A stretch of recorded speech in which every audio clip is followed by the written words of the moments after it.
सुनिए भाई साहब, योगी आदित्यनाथ के राज में गायें कटती भी हैं और बिकती भी हैं।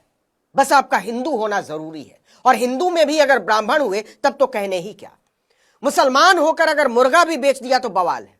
और यह बात हम नहीं बोल रहे हैं, गौरक्षा हिंदू दल के राष्ट्रीय अध्यक्ष वेद नागर ने कहा है कि स्थानीय पुलिस की मिली भगत के बिना गोमांस का गोदाम चलना संभव नहीं है।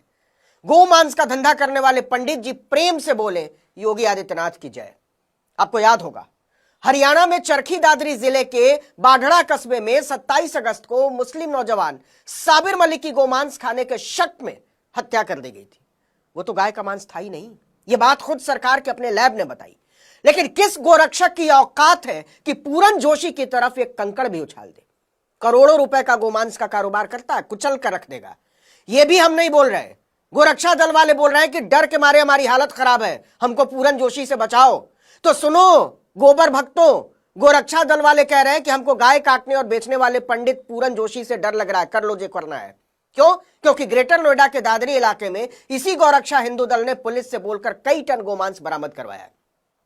पुलिस ने बयान जारी करके बताया है कि डंप किए गए मांस की कीमत करीब 4 करोड़ रुपए है। पूरे 32 टन गोमांस, क्विंटल नहीं टन, एक टन में 1000 किलो, मतलब पंडित जी योगी राज में 32,000 किलो गोमांस धड़ल्ले से खपा लेते थे, और पता नहीं कब से खपाते चले आ रहे थे। गोरक्षा दल वालों का कहना है कि यह सारा धंधा पुलिस की देखरेख में ही चल रहा था, और इस गोमांस की कीमत 32 करोड़ रुपए नहीं, करीब 40 करोड़ रुपए है। अब 40 करोड़ के धंधे में ऊपर वालों का कट ना हो, हिस्सा ना हो, यह अपने आप में सोचने की बात है।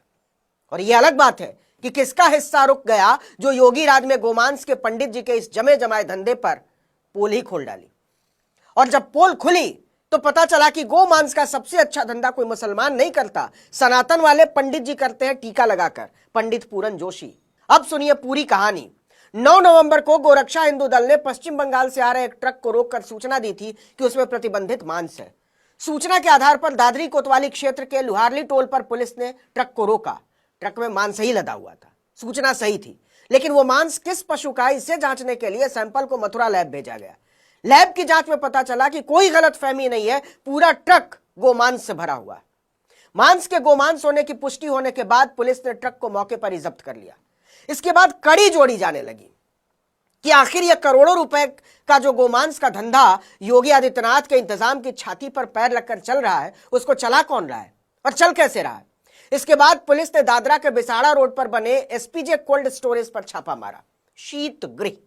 और आप ये जानकर हैरान रह जाएंगे कि कोल्ड स्टोरेज के चैम्बर नंबर 5 में करीब 153 टन पैक्ड गोमांस भरा हुआ था। जी हां, 153 टन, मतलब कम से कम 5 ट्रक। गोरक्षा दल वालों का कहना है कि जांच में पता चला है इस मांस को दिल्ली, एनसीआर और दूसरे राज्यों के होटलों में सप्लाई किया जाता था। इसके बाद 5 लोगों को गिरफ्तार कर लिया गया। नाम सुनिए, पूरन जोशी कोल्ड स्टोरेज के मालिक, अक्षय सक्सेना मैनेजर, शिवशंकर ड्राइवर और सचिन संचालक, सब हिंदू। केवल एक आदमी मुसलमान है, खुर्शीदीन नबी। गोमांस के धंधे में असली माल कूट रहा था पंडित पूरन जोशी, बाकी सारे लोग पूरन जोशी के लिए ही काम करते थे, कर्मचारी थे, मालिक पूरन जोशी। अब गोमांस के थोक विक्रेता शुद्ध शाकाहारी सनातनी पंडित जी की महिमा सुनिएगा। गोरक्षा दल वालों का आरोप है कि गोदाम मालिक पूरन जोशी का पूरे देश में बड़ा नेटवर्क है, वो काफी ताकतवर है, उसकी पहुंच बहुत ऊपर तक है। गोरक्षा दल के वेद नागर की हालत खराब है। उनका कहना है कि मेरी जान को खतरा किसी मुसलमान से नहीं है, गोमांस कारोबारी सनातनी ब्राह्मण से है। वेद का आरोप है कि इस छापे के बाद गोदाम मालिक पूरन जोशी उनकी हत्या करवा सकता है, इसलिए उसको पुलिस की सुरक्षा मिलनी चाहिए। यह उसी उत्तर प्रदेश में हुआ है जहां मुसलमान छींक भी दे तो उसमें योगी आदित्यनाथ को साजिश की गंध आने लगती है। लेकिन सनातनी पंडित पूरन जोशी धड़ल्ले से गाय कटवा रहे थे, पैक करवा रहे थे और खिला रहे थे, तो बटेंगे तो कटेंगे वालों की जुबान को काट मार गया है। गोरक्षा हिंदू दल की मांग है कि गोदाम मालिक और दूसरे आरोपियों पर गैंगस्टर एक्ट के तहत कार्रवाई की जाए। इसके अलावा गोदाम को बुलडोजर के जरिए ध्वस्त किया जाए। क्या मजाक करते हैं गोरक्षा दल वाले। पंडित का गाय कटवाना और गोमांस बेचना भी सनातन की सेवा है। गैंगस्टर एक्ट और बुलडोजर क्रांति पर केवल मुसलमानों का कॉपीराइट है। अब्दुल को टाइट करना होगा तब चलाना। पूरन जोशी की जगह परवेज जुल्फिकार होते तब देखते इसी हुकूमत और इन्हीं हाकिमों का नाच। कत्थक और भांगड़ा एक ही में मिला दिया होता।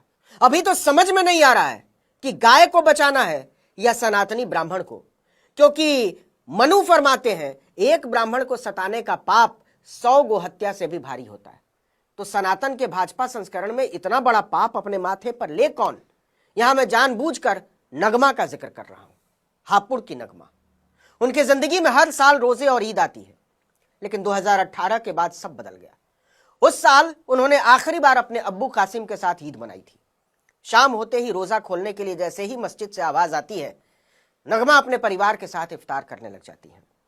इस परिवार में सब हैं, लेकिन नगमा के पिता नहीं है। जैसे जैसे ईद करीब आती है, नगमा के लिए अपने पिता कासिम की यादें और ताजा होती जाती हैं। नगमा कहती हैं, हम किसी को बता भी नहीं सकते कि हमें कैसा महसूस होता है जब हमें अपने पापा की याद आती है। वो बताती हैं कि ठीक ईद के बाद हमारे पापा को मारा था। जब भी ईद आती है तो हमें उनकी बहुत याद आती है। त्योहार पर सब होते हैं, लेकिन पापा नहीं होते। इस घटना के पीड़ित और चश्मदीद समयदीन ने अपने बयान में कहा था, मैंने उनसे कहा था कासिम को क्यों मार रहे हो? इस पर वो मुझे मारने लगे और कहा कि तुम दोनों गाय काटते हो। उन्होंने हमारी एक न सुनी, बल्कि हमें पहले से ज्यादा मारने लगे। कासिम ने हाथ जोड़कर बहुत बार पानी मांगा, लेकिन उन्होंने पानी तक नहीं दिया। वो जितनी बार पानी मांगता वो उसे उतना ही पीटते, और इस तरह प्यास से छटपटाते हुए कासिम की मौत हो गई। इस अमानुषिक बर्बरता को लंपट हिंदुत्व बोलते हैं और कहते हैं कि इससे हिंदू धर्म मजबूत होता है। लेकिन जब पूरन जोशी गायों को कटवाकर पूरा गोदाम भर देता है तो उन्हीं लंपटों की पेशाब निकल जाया करती है। साफ है कि उन्हें किसी मांस से कोई लेना देना नहीं। उन्हें सिर्फ इस बात से लेना देना है कि मुसलमानों को कैसे मारा जा सकता है। किसकी हिम्मत है कि पूरन जोशी के घर पर बुलडोजर चला दे, उन पर गैंगस्टर एक्ट लगा दे। गोरक्षा दल वाले की हालत खराब है कि हजारों गायों को कटवाकर मांस का करोड़ों का धंधा करने वाला पूरन जोशी खा जाएगा उसको। उसके हाथ इतने लंबे